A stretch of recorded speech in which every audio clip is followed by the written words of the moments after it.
if I don't eat, I don't shit either, right? Oh, that's a very good point. I waste a lot of time shitting. What? Huh?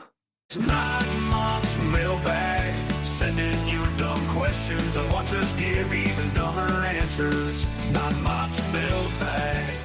Oh, I agree. And welcome to the Group Chat Podcast. It's time for everybody's favorite segment. It's the Not MOTT'S Mailbag, brought to you by LaFouche Concert and Events Club. We so much so appreciate you guys for getting in your questions. I know it was a little different today. We had to kind of cheat the system a little bit as we dropped our thread a little later than normal, but we do have 10 questions. And if you're in the comments right now, feel free to chime in with some others. And you guys know how it works. We'll think of some other questions and we'll get off the rails. First question, Frank from Homa wants to know, and then we touched on this a little bit earlier. If Jake Paul loses to a dude 70 pounds lighter than him, is this the end of the Jake Paul saga? He's going to think it's not, but it 1,000% will be. He's going to lose everything. He's going to lose all his credibility in the boxing world. He's still going to fight, but it won't mean anything. You cannot lose to a dude that is 62 pounds lighter than you. And it's a no-win situation for him. Bet the house. He's not winning unless some really shady crap happens. I do not think it's the end if he loses to Tank Davis because, I mean, if you lose to Tank Davis, everybody loses to Tank Davis. Yeah, 30 people lost to Tank Davis. Pounds. I understand that. I think Tank Davis is in the upper echelon of boxers. And if he beats you, move on, fight somebody else. Well, doesn't it help him, though? Like, let's be real. Doesn't it help him that he really doesn't rely on pay-per-view buys because now he's a Netflix guy. So, like, I'll watch him on Netflix get his ass kicked for the next 10 years if he's going to be willing to do it, but I'm not going to pay $100. So I think that move to Netflix was a smart move on his behalf. Oh, I agree. Well, I agree. I'm going to reach out to him. We're going to get him in Victor's next fight. Kyle, you with us, bro? Well, I'm here. Oh. Awesome, dude. Hey, do you follow boxing, man? Do you want to chime in on the Jake Paul question? Well, I keep a little thing on, and I don't really pay too much attention to it. But, it kind of perplexes me with the whole with how popular he's getting off of stupid shit like that, really. Yeah, I'm with you. If he loses to a guy that's 70 pounds lighter than him, is that the end of his run?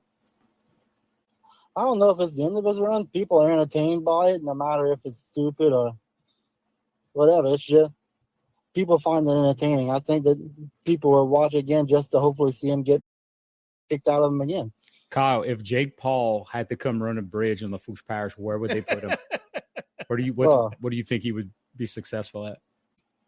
I think that bridge should be broken by the end of the day. Hey, look, dude, before we get too deep into the mailbag, first and foremost, thanks for being our mailbag sponsor. But I know you guys are approaching the fall when you got some events and different things. What are some things you guys have coming up that the community needs to know about? Well, just confirmed last night we are going to be having our Cruz de Babettes Halloween parade October 11th down here in Meadow. The parade route will be from Armand Street at the north end of town down to Dorset Street, which is a little bit past the junior high, the middle school, the high school, depending on how old you are. No, we're going to be accepting riders, walkers, but how I always say it, if it rolls, it rides. $20 a person. There we go. Sounds like a winner, brother. Next question in our Not MOTT'S mailbag, brought to you by LaFouche Concert and Events Club. This one was relevant to me this weekend. How much would it cost for you to sell your fantasy football team? This is asked by Shuck from the practice squad. $5,000. Easy. $5,000? That was my going price as I got into my 4th hour in the pool. $5,000. That's pretty steep, man. I'm out. $5,000. But I like the league. I'm telling you, we have been doing this league since I'm in 7th grade, and I'm 20 years past high school right now. But I feel like even though I sold my team, I feel like I'm still in the league, and I just don't have to deal with the. I think you kind of just set the gauge of how much a franchise is worth in this league. That's a newer franchise. Franchises don't go down in value. So every year, I mean, somebody tries to buy your franchise for $800 next year. No. Schaff. Drink a beer and you laugh at that. Schaff, I would have taken like 300 or 400. But when you come out smoking and you say, hey, bruh, you gonna take $1,000 for your team? I spent most of the day like saying how proud I am of Shaw for the art of the deal. Like he got $1,000 He for still his made team, $200. and then he gave you $800 for it. Y'all might not know this. I made $200 Oh, as a consultant. Oh. So let's talk about art of the deal. I had nothing to do with So anything. you I were was an brokering. advisor. I got $200. So like now I don't have to watch NFL. I don't have to be in this league that you guys say is so hard to get a trade, so hard to sign a waiver, and I got $800. So like, yeah. And you don't have to pay the transaction fees. Yeah, got me pretty good. Kyle, how much would it cost you to sell your fantasy football team? What's your price? I didn't partake this year, but judging off my general horrible picking skills, by this point, probably $5 and a ham sandwich to get me out. Fair enough. And look, to be fair, John Pete was what I got him down to $2. He wanted me to buy his team before the draft started. So, yeah, you can only pick one: current day Bijan Robinson or prime Ryan Mathews. Who you got? This is acted by Red Chess. From what I gather from Saturday night, it's the same person. God. Is there a? I mean, I only heard it one time, and it just got ingrained in my brain. You'd Casey's a have to freaking have been troll, there. man. I like Ryan Mathews. I mean, I don't think he's as bad as he was made out to be Saturday. I would prefer prime Ryan Mathews. I'm taking him. I would prefer current day Bijan. Tommy's number one overall pick. But prime Ryan Mathews had 2,000-yard seasons. He was made out to be the That worst was player in the NFL most obscure, like random player. We had a drunk guy at our fantasy football draft that was drafts about to start. Bijan Robinson could be taken in the first couple picks. If the guy with the number one pick doesn't like LSU, he's probably not taking Jamar Chase. So next available might be Bijan Robinson. Drunk guy just kept on saying, "Oh, bro, if you might as well just take a Ryan Mathews if you're gonna take Bijan Robinson." Was that a slight? Like I don't. Was that a negative? Still don't get it. I mean, Ryan Mathews wasn't that bad. I went back and But looked, he wasn't that bad. when- Well, I mean, the dude had a concussion, so Yeah. he might have misthought some things. Who was the quarterback that he was trolling too? Baker Mayfield. Yeah, that's why that. Yeah. Okay. Kyle, you want Bijan Robinson or you want prime Ryan Mathews? It's an inside joke. You won't get it, but just pick one for the hell of it. That's what I was trying to figure out what the f- going on. But give me Matthews just for the hell of it. All right. There you go. Got Ryan Matthews' stats pulled up. That dude had a 1,255-yard season with 6 tutties. 1,000-yard season. What? And look, before we get to the next question, what did y'all make of Bado's big swerve, dude? He was telling us all day, I'm either picking a white guy or an LSU guy. So we're thinking Jamar Chase or Christian McCaffrey. Maybe Joe Burrow is asleep. I don't know. But then we get to the draft and he picks Bijan first overall. He swerved us Well, he did end up in a child seat at the end of the night. in a child seat. I didn't show you that picture. I have not I've seen seen it. those pictures of our counselor in large. I'm looking forward to seeing him later on. This one's an interesting one. This is asked by Big Steve, and he wants to know, would you be willing to have LSU go 0-12 this year, which would be brutal? But on the back end, you're guaranteed to have Nick Saban back in Baton Rouge on January 1st, 2026. Would you be willing to suffer that agony of an 0-12 season if it meant that you got Nick back at the end of the year? 1,000% no. I cannot physically deal with LSU losing 12 games. No. You know how miserable that would be? Losing to the likes of Louisiana Tech in week 2. right. They're going to play Clemson. every SEC school. No Vanderbilt. freaking way. And look, here's the thing, guys. Like, there's no guarantee that 75-year-old Nick Saban's going to come back and be good. I mean, there's a reason why he left Alabama. Yep. He was kind of losing it at the end. So I say no as well. I couldn't do it. 0-12 would be miserable. What say you, Kyle? There's no way in hell that I would take an 0-12 season for, in my opinion, past his prime Nick Saban. There's no way he coaches anywhere past 80. So you're sacrificing a season for a coach who's going to be there 5 years, if that? Yeah. No. Yeah, fair point. I'm a Brian Kelly hater, but I'm too excited about this season to even consider going 0-12. Kyle, you could be included in this. It was you're the one who asked the question, but you could be included in now that Tommy is not available today. The four of us are dropped on a deserted island. Who survives the longest? You going with yourself or you going with one of us? I'm probably dead pretty fast. I'll be honest with you. My survival skills are about flat nothing. I'm with you. I'm not lasting very long. Well, we got a guy who's been in jail for a week. The survivor over here. Oh, he's just gonna shank us. Damien, I love you, brother. You're kind of a diva. I don't know how long you would survive on a deserted island. I don't think any of us last very long. I don't think y'all giving me enough credit. No? I'm very resourceful when I need to be. Yeah. I get away with what I can, being lazy, but when it comes down to it, I could get some stuff done. I'm taking myself. Okay. All right. I am a diva. I'm not doubting that at all. I'm resourceful enough to figure it out. We have got, I'm not going me. Kyle, you know what? You spent time on the bridges. I'm actually going you. You're going to be the last survivor. You're going to be able to figure out a way to make it happen. Kyle the survivor. Oh. Tommy, by the way, is calling us out. He says he would last the longest on the deserted island.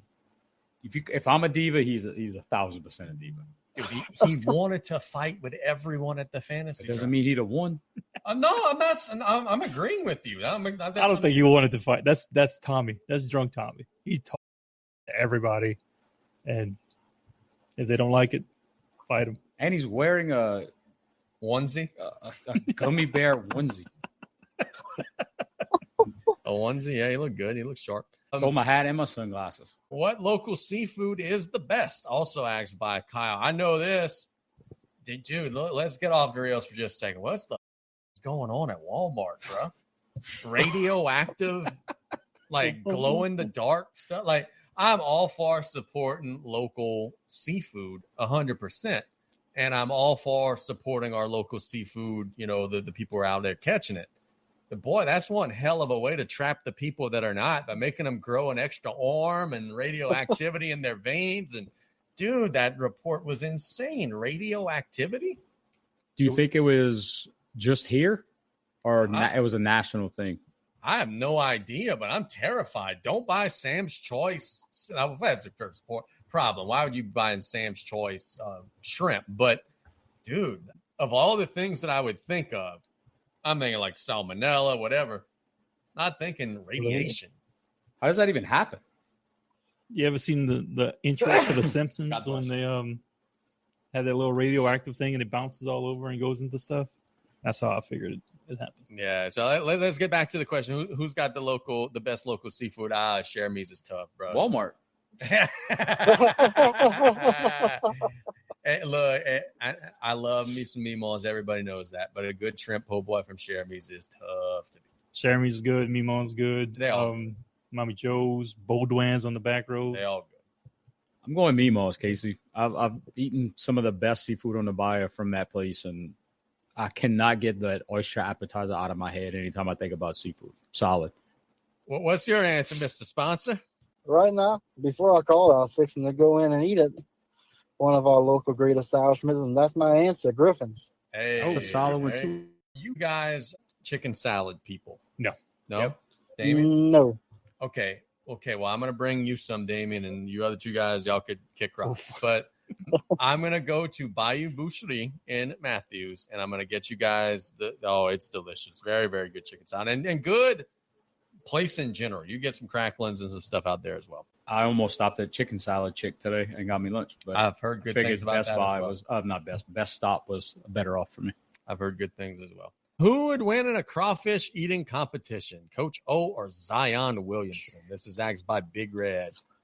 There's no way Coach O is losing that. But Bay is going to house Zion would get a hurt finger and would better continue. Like Zion could throw down, and according to the people that have had relations with him, he eats pizza at 2 a.m. and drinks the soda out of the 2-liter bottles. But crawfish eating's a different animal, brother. Bebe is going to. Coach O was pounding some Red Bulls and eating crawfish for hours. Oh, no doubt. You know what's the best drink with when you eat bald crawfish is the strawberry Abita. Oh, yeah. It's a hell of a combination. Oh, yeah. What is the best Dum Dum flavor? Asked by Power Slap. I said it. Well, he asked it in the chat. Root beer. Call me a hater. I don't like any of them. Oh, yeah, that does kind of make you a hater. What's the blue raspberry? I like me some blue raspberry. What's your favorite Dum Dum flavor, Kyle? I'm kind of a cherry guy myself. All right. Just recently. I could respect Shout that. out old Aunt Charlene, the bitty door lady, giving out Dum Dums. When's the last time you ate a Dum Dum? Very recently, embarrassingly recently. Like, I'll be honest with you. I could tell you exactly. Last Friday, I went to the dollar store after radio, and I bought a bag. How many did you eat? I'm not as bad. How many did I eat in one sitting? Yeah. 3 or 4, and then I'm probably not going to eat any of the rest. I'm probably giving the Abby's kids, but yeah, 3 or 4. I always wonder, like, what's that number? Before it becomes like cotton candy, and it's like, well, why the fuck am I eating this? Yeah, I did 3 or 4. All right, this is asked by Susan from The Office. She wants to know, is the Superdome still one of the toughest places in the NFL to play, or is that home field advantage faded? And look, I think we all agree that the Saints are going to be very good this year. But look, I think we also could probably all agree that even when the Saints were still good, they were starting to slip at home a little bit and lost a lot of home games. Drew Brees' last game of his career was a home loss in the playoffs. Nick, you're the most recent season ticket holder of us. Have the Saints fans gone a little soft in recent years? I don't think so. I think home field advantage is still a big thing, but you got to have the team to draw the fans into the building to get them loud. And like people, you could talk to a lot of the old NFL guys. They talk about how the Superdome is their least favorite place to play because it's so loud. Because people took hallways.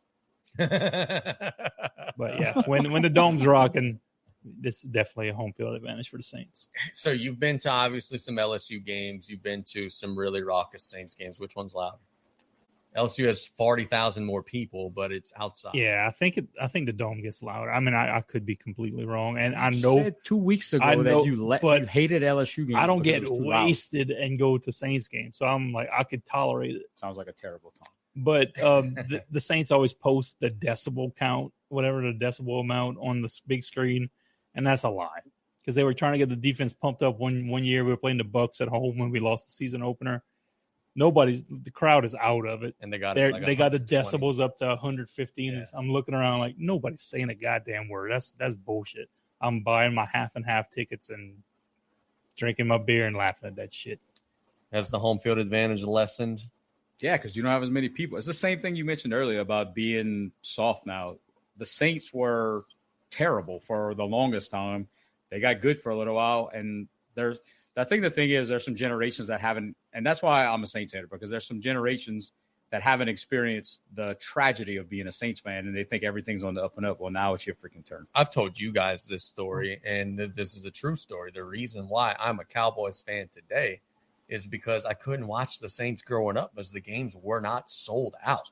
Everybody was hating on the Saints because Bobby J had just left. They'd gone to the Falcons. They couldn't sell tickets. So who was the local team at that time when New Orleans didn't sell out? There was no Houston Oilers. They had just moved to Tennessee. There was no Houston Texans. The Cowboys were the next team, and they were destroying everybody. So this idea then in the early 2000s of, oh, man, I've been a fan my entire life. No, you haven't. There's a reason why I've been a season ticket holder my whole life. Well, you didn't go to the games apparently, but the reason why I'm a Cowboys fan is because y'all didn't go.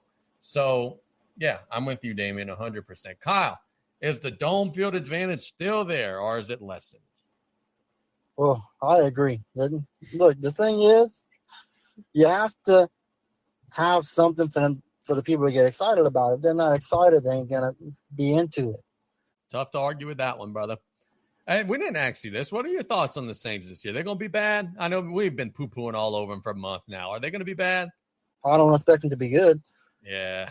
It seems to be that everybody except Billy Joe and the Bayou thinks that the Saints are going to be real bad this year.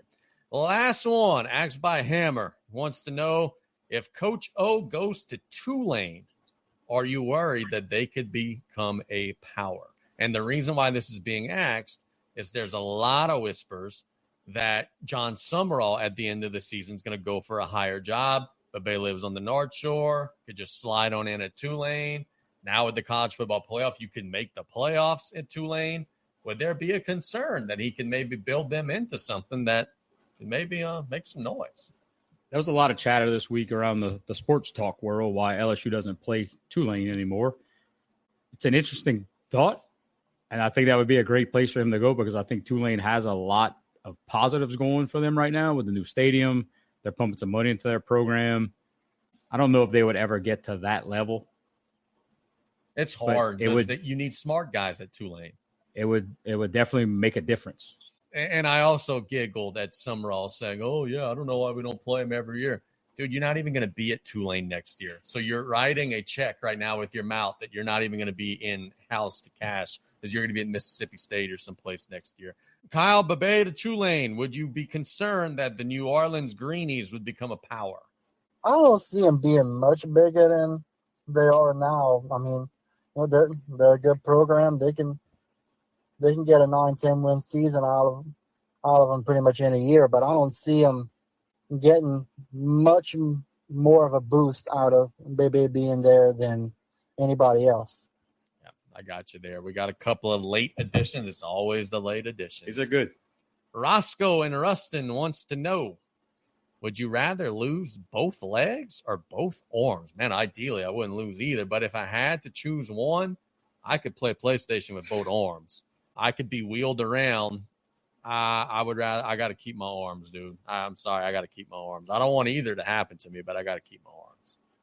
I'm right there with you. There's a lot that can be done with arms, and you could get away with almost living a somewhat normal life, or at least a comfortable life. But I feel like without arms, I feel like you're relying on a lot of other people to do things. I feel like you get a wheelchair, you have no legs, you just roll. Yeah, I have a wheelchair already. I feel like the world has made it easier for people in wheelchairs to get around. There's nothing in this world that's going to make it easier if you don't have any arms to do stuff. So cut off my legs, keep my arms. I was going to make a joke, but you guys never saw The Office. There's an episode of The Office where Dwight, who's like the nerd of The Office, he's trying the entire episode to do everything with his feet, because he says if you do everything with your feet for 80 hours, you become like a monkey and you can do whatever. It's like he's trying to drink coffee and spilling it all over with his feet. But anyway, Kyle, no legs, no arms. Which one you want? I feel like if I had no legs, I'd sit on my balls more often. That doesn't sound fun. Yeah, that doesn't sound fun. That does not sound That's fun. a good point. I guess it's just legs, not like waist down. Just off of that alone, I can get somebody to feed me. Yeah, fair enough. Last question on the list. Would you rather never sleep again or never eat again? But don't think about starving or anything like that. You would live normally otherwise. This is from Livewire from the back. I ain't going to lie to you, bro. Like, I enjoy sleeping, and it is very comforting, but I also enjoy eating. So if you mean to tell me, you know how much more productive I could be if I had 24 hours in a day that I didn't have to sleep, and I didn't have to worry about insomnia, and I didn't have to worry about, like, having a panic attack, give me the never sleep. I'm trying to think. There's no side effects if you choose. So it says. It says you live normally otherwise. If there's no medical side effects, dude, I could do so much more with 8 extra hours every day. I feel like the fact that you sleep 8 hours is awesome because. Well, yeah, with 6 extra hours a day, yeah. I feel like I would get in a lot more trouble. I know it would be 700 pounds because you have to eat during that time. Yeah, fair point. But you never stop. So you're burning calories constantly. Bro, but you could you imagine I would use 4 of those hours to sit on my ass and watch TV? Couldn't you imagine after Saturday if there was no going to bed after? I like going to bed. But yeah, so I'm saying, like, it would have screwed up and as drunk as everyone was. There's no going to bed, and you just got to stay awake and just sober up. That'd be rough. I don't know if I'd want to do that. But you against me right now? Like, how many times you woke up and you didn't feel like you had enough sleep, and you just feel like how many times a day you get hungry? Yeah, but how you get hungry, you eat something and you're good. So it's like it takes you so long to recover from lack of sleep, but lack of food, you could fix that instantly. See, Tommy, that's exactly where I'm at. So I just learned something about sleep, y'all. And look, it's not a new revelation. The doctor's been telling me for 10 years, but it took ChatGPT to tell me for me to listen. You only get REM sleep from like 1 a.m. to 4 a.m. So I have long been part of the, well, bro, I'm going to just go to bed at like 4 and wake up at noon camp. And my body just doesn't get the right rest. So I've been going to bed a little earlier. And here's what I've realized. And you guys could attest to this. I actually text y'all like fairly early sometimes now. I mean, it's still like 9. And stuff. I was in Lafayette and you still heard it. Oh, yeah. I get that. But, I get up at like 8:30, 9 o'clock as opposed to like 11:30 now. But I feel more rested even with less sleep because I'm sleeping with the sun and the moon now and not just, bro, I'm going to just steal 8 hours whenever I can. See, I thought that was just something my grandpa told me because they didn't want me to sleep until noon during the summers in high school. No. There's some science involved in that. I'm going to guess he wasn't on the scientific end of that. Kyle, would you rather never eat again or never sleep again? You see, Casey, I'm on the same boat as you. I'm going to get done with without having to sleep. I don't even know what I do, but I get a lot of shit done. Play more NCAA. Well, y'all can have all the food. I'm taking the sleep. Like I'd rather not eat. That's no more Slim Jims, no more crawfish. I can't do it. Yeah, but y'all going to be getting a bunch of crap done. I'm going to be crashed out. Y'all going to be spending all kind of money on food. I'm going to be loaded. How much money I spend on freaking food? But I don't have to have a mattress or pillows or anything. I don't have to have sleep sounds. I don't have to have. So what would you do with your bedroom if you didn't have sleep? Turn into a man cave, bro. Hey. But here's my question. If I don't eat, I don't either, right? Oh, that's a very good point. I waste a lot of time shit. What's a normal shit for you, Kyle? Oh, too long. Like 45 minutes? It depends on what I got going on, how much I'm avoiding. Do your feet fall asleep at any point? Oh, often. Okay, so that's a solid one. My 4-year-old did that yesterday. Am I the only one? Because like there's a lot of times where I wake up at 8:30, whatever Nature's calling, and then I will be scrolling the phone, iPad, whatever, mostly phone, not very rarely iPad, but I'll be scrolling the phone and then realize, I've been in here for 25, 30 minutes. Like, it's probably time. Am I the only one that does that? Sometimes the only time I get quiet time. Right. It's relaxing. It's a time where, like, you're by yourself. I could check emails. I could answer. Odds are, if I have ever sent you an email, it's from the ever. Good to know. Right. Like, Kyle, yes, I send you emails from time to time.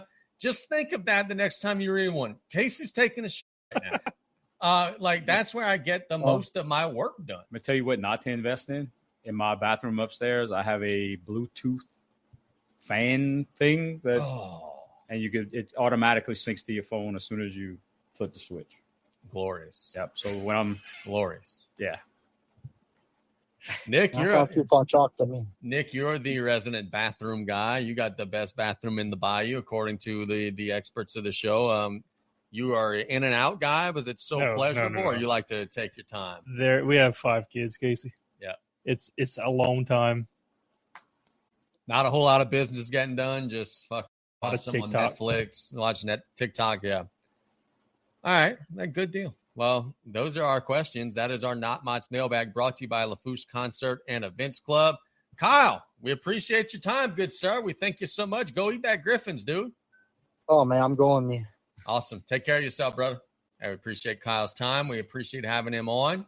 That is our LaFouche Concert and Events Club's Not MOTT'S mailbag. Thank you guys so much for listening to the Group Chat Podcast. Adios, amigo. Not MOTT'S mailbag. Send in your dumb questions and watch us give even dumber answers. Not MOTT'S mailbag.